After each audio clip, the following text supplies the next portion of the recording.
Hello student, welcome to my channel BK Voice. So today we are going to discuss the structure of the atom. But before I discuss with you the structure of atom, let us take you to the ancient time when all these theories were taking shape. And the first scientist who was of Indian origin was Kannad, who told that the matter are not continuous, but they are made up of very fine particle, and he named it as Parmanu. Parmanu means Param Anu. Param means final or ultimate, and Anu means particle. So Parmanu is ultimate particle. Ultimate means which cannot be divided. Then came more scientists like Democritus was there, Leucippus was there. They told that if you are having matter and if you start breaking it, ultimately you will reach at a point where further breakage of the matter is not possible, and you will be having a smallest particle in your hand. And that smallest particle, which cannot be further divided, was named atom. Then came new scientist Dalton. He put forward another theory which is known as atomic theory, and this theory is very important, beta. The points of this theory are, first point is matter is made up of very small particle which is known as atom. First point. And the second point is atoms are indivisible. You cannot divide them. Third point of this theory is atom of the same element have the same atomic weight. Atom of the same element have the same atomic weight. And next point is, if you are having atom of different elements, in that case their weight will also be different. Atom of the different element has different weights. Next point of this theory is that atom are the particles which take part in the chemical reaction. Which thing takes part in the chemical reaction? Atoms. And the last point is atom of different element can combine in a simple ratio and they can form the compound atom. So these are the salient feature of the atomic theory. Next thing is, later in 19th century it was discovered that atom is not indivisible, it can be divided. So the Dalton atomic theory failed, was rejected, and the atom is further, it was discovered they are further made up of electron, protons and neutrons, and the particles which reside inside the atom are known as subatomic particles. Those particles which constitute an atom, or you can say those particles which reside in the atom, are known as subatomic particles, and the subatomic particles which are present in the atom are electron, protons and neutrons. Now let us take how these discoveries were made. First of all, the discovery of electron. Discovery of electron was done by the scientist J.J. Thomson. He performed an experiment which is known as discharge tube experiment. I will discuss it with you, but before that, keep it in your mind two things. Air is a bad conductor in general, ordinarily. But there are two conditions under which the air start conducting. First condition is if the pressure is very, very low. So number one condition is if pressure is low, and the second condition is if the voltage is very, very high. So under two conditions the air start conducting. Number one, if the pressure is very, very low, and number two, if the voltage is very, very high up to the 10,000 volt. Now discharge tube experiment is Rutherford, J.J. Thomson took a discharge tube whose shape I will show to you. It is like this. You can see over here if it is visual to you. Over here you can see it is a tube, glass tube, and it is having two metal pieces, one metal piece over here and one metal piece is over here. This metal piece is connected with the negative terminal and this metal piece is connected with the positive terminal, and these metal pieces are known as electrodes. This is also electrode and this is also electrode, but the terminal which is connected with the negative is known as cathode and the terminal which is connected with the positive is known as anode. Negative cathode, positive anode. So when the electricity was passed, it was observed that there is a flash of light over here on the anode side, which means something is coming, some rays are coming from the cathode side, and these rays, since they are originating from the cathode, these rays were named as cathode rays. So these are the cathode rays. Now what are the various properties of these cathode rays that I am going to discuss with you. First property of these cathode rays are they travel in a straight line. Now how you will prove that these rays travel in a straight line? For that, if you place a metal piece in their path, if you place any metal piece over here, you will see its shadow over here. Its shadow will be over here. So the shadow is there, which means some straight lines are coming in this direction, due to which you are getting the shadow.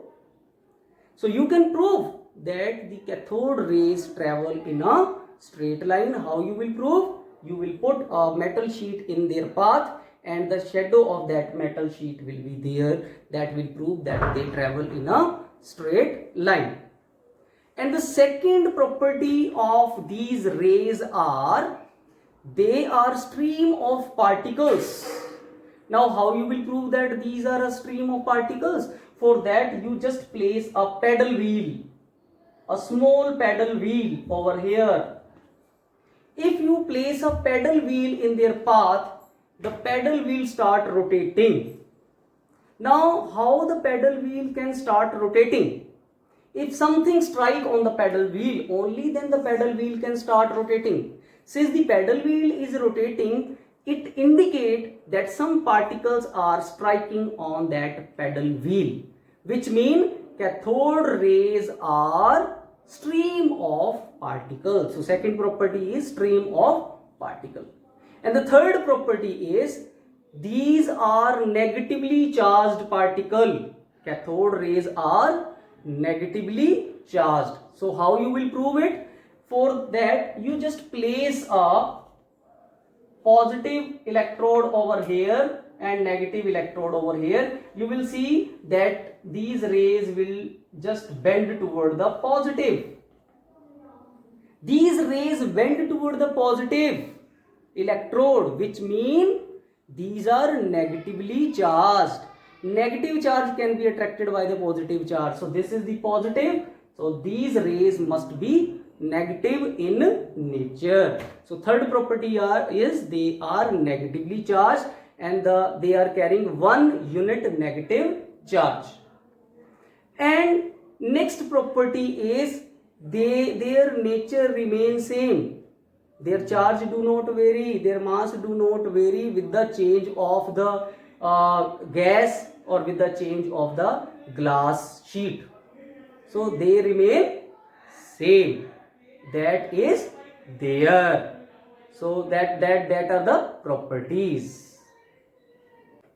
J.J. Thomson named these particles which were constituting cathode rays as electron. So first subatomic particle is electron. It was having 1 unit negative charge and its mass is nearly 1 by 1840 times the mass of hydrogen, which is negligible mass. After some time, Goldstein, another scientist, performed the same experiment but with one change. He took a cathode which was a perforated cathode. Perforated means small holes were there in that cathode. And he observed that on the other side there was a red glow.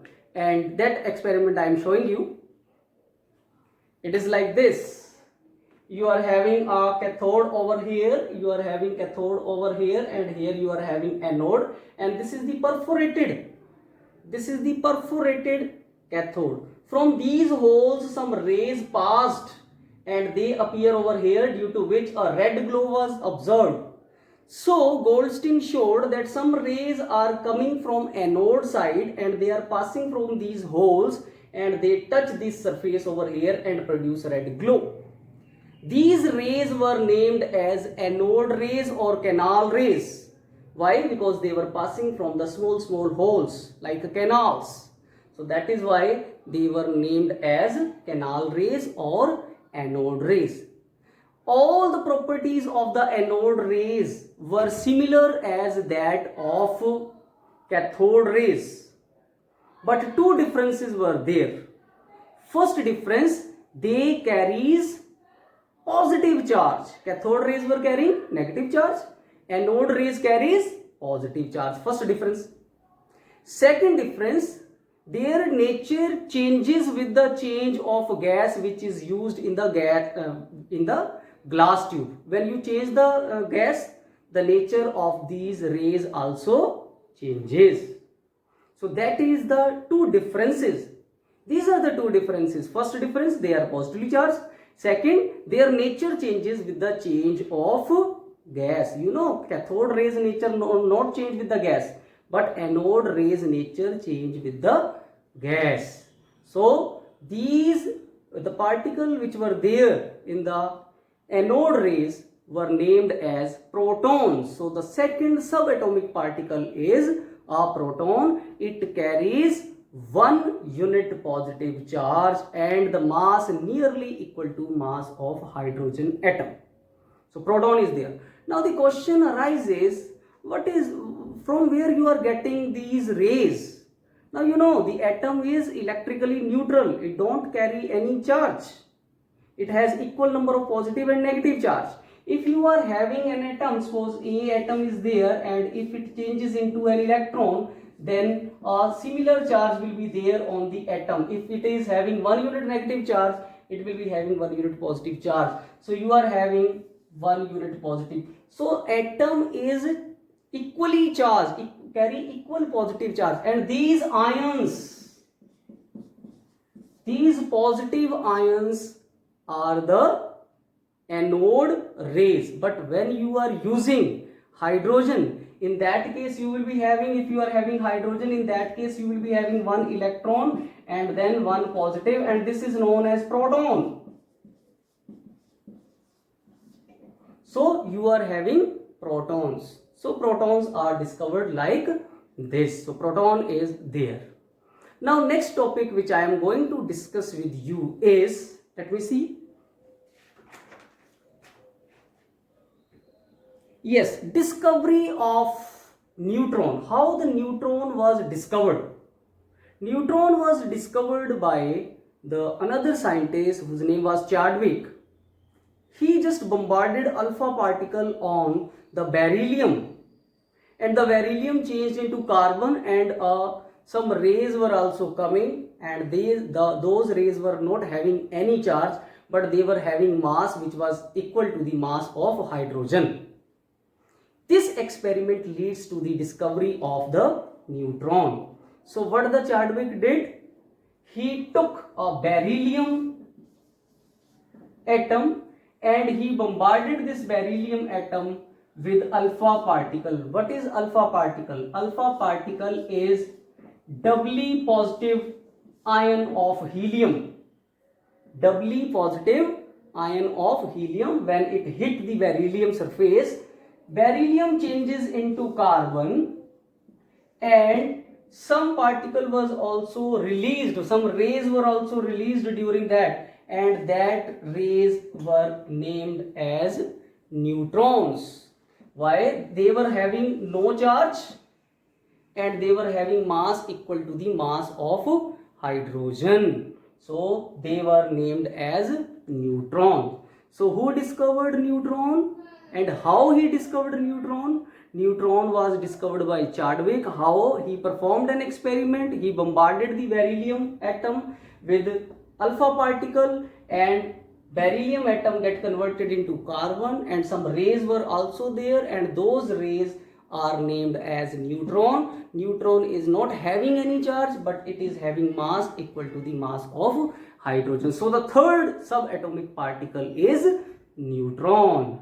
So student, I will just stop over here because otherwise my lecture will become lengthy and it will be very difficult for you to remember all these things. Surely I will make the other video very shortly, and if you people have not subscribed my channel, please subscribe it, because you get the notification very late. If you will subscribe and you press the bell icon, in that case you will be getting the notification of my video immediately as I will upload. I hope you people will understand all these things and will just make the comment. If you are having any doubt, you can just ask me, but it will be beneficial if you will subscribe it. Thank you very much.